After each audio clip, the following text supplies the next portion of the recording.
Are your emotional habits getting in the way of your financial goals? In this video, I'm going to give you 4 common triggers for emotional spending and a few tips of what you can do to curb them. So let's go.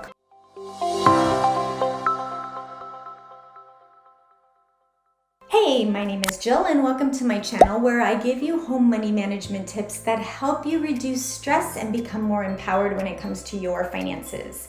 In this video, I'm going to talk a little bit about emotional spending. So first of all, ask yourself, what do you do? Are you an intentional spender or an emotional spender? Or probably you do a little bit of both. But an intentional spender is one who plans their spending. So they budget, they know what they're going to spend your money on. That's intentional. Emotional spending is when you're spending money kind of spontaneously and it's to help you feel better about yourself or your situation. So again, we probably all do a little bit of both, but it's a good idea to kind of curb that emotional spending so it doesn't affect your financial goals. So 4 common triggers for emotional spending. The first one is boredom. So boredom is like a huge one. It's very easy to just open up your computer, log in, get into Amazon or whatever it is and find things to buy that you didn't intend to buy and you probably don't really need, and it's not even on your want list. Also, very easy, just hop in the car, go to the mall, walk around, you'll find something that you want to buy, maybe even just getting a coffee or a tea, food, whatever it is. It's all out of boredom.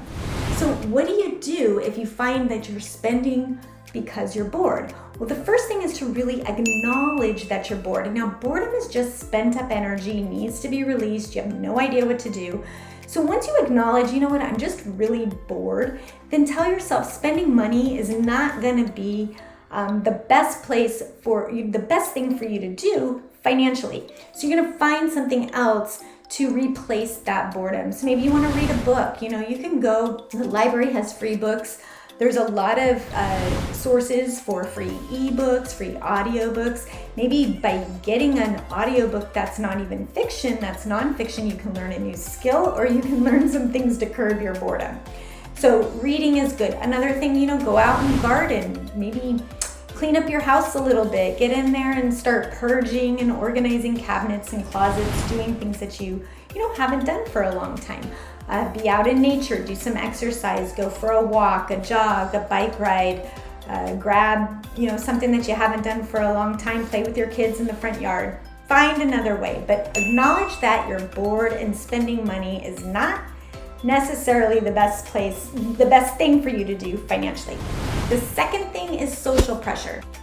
So I'm not talking about like real bad social pressure. I'm just talking about, your friends want to go somewhere and they want to spend some money and it's something that's just really not in your budget, really wasn't in your plan. And although you want to be with your friends, it's just probably not the best place for you to spend money. So you just acknowledge that again, that, hey, this is something that I need to be true to myself for. The other thing, and I kind of fall into this a little bit, is a lot of people join these exercise classes and health clubs and lots of monthly memberships. And although they sound fun and they sound great and I can do it with my friends, it's really not in my budget. So it's really not in my best interest to do that. That doesn't mean I can't hang out with my friends other times. It doesn't mean that, I have to say no to them all the time. But it does mean something to me to be true to what I want to spend my money on. So if this happens to you, and it happens to you quite a bit, just kind of learn how to acknowledge it and to be open and honest with your friends and family and let them know what's going on. And say, hey, you know what, I really love to do this with you, but it's just really not in my financial budget right now. And I would like to do something else. And you never know. I'm sure they might even actually feel the same way. So it's about being open, honest, and being true to what it is that you want. So the third one is sales. And we can all fall into this trap as well. You're out shopping, you have something intentional that you want to buy, but then you see all these sale signs and you're like, wow, that's really great. I can get that and that and that. Remind yourself at this point that you weren't going to buy that anyway. If you weren't going to buy that anyway, then don't buy it now. You're not saving money. You're spending money that you weren't intending to spend. If you were going to buy it and it's something that was kind of on your radar and now there's this like opportunity, then then you can think about it a little bit more and see if maybe it makes sense for you to buy it sooner than later, and then you can adjust your budget. But sales is a huge trigger. A lot of people look at them and go, oh, that'd be really great. I can get 5 of these for $100 or whatever, but you didn't even need one. So think about it, be mindful of it. Keep your goals in your forefront of your head when you go shopping. Have a list, just keep that goal in your mind and just be very disciplined as to what you're gonna buy. And then the final one is stress.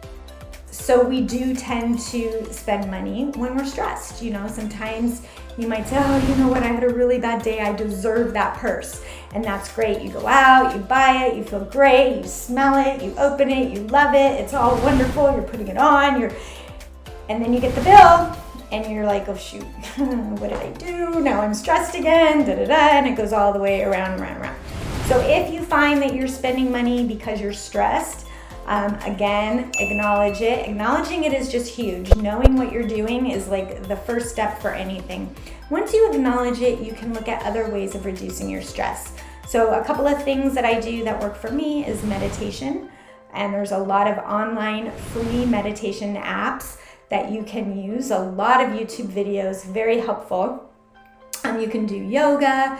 Again, just go out in nature and maybe just find a way to laugh. Sometimes you just go out and you start laughing and playing with your kids or somebody else's kids or whatever it is. Laugh, have a good time, and release that stress. So really quick, the 4 common triggers for emotional spending: boredom, social pressure, sales, and stress. And if you can acknowledge them before you start spending your money, then you can try and really get yourself to relieve the need to spend money in order to feel better. Find other ways to work with those triggers. If you like this video, please click like, subscribe. If you click the bell, you'll be notified as I upload new videos. If you have any comments, please put the comments below. I'd love to read them. Thank you so much for watching. I hope you got something out of this, and if any of these triggers resonated with you, just acknowledge them, accept them, and try to do something other than spending money to relieve them. Have a great day.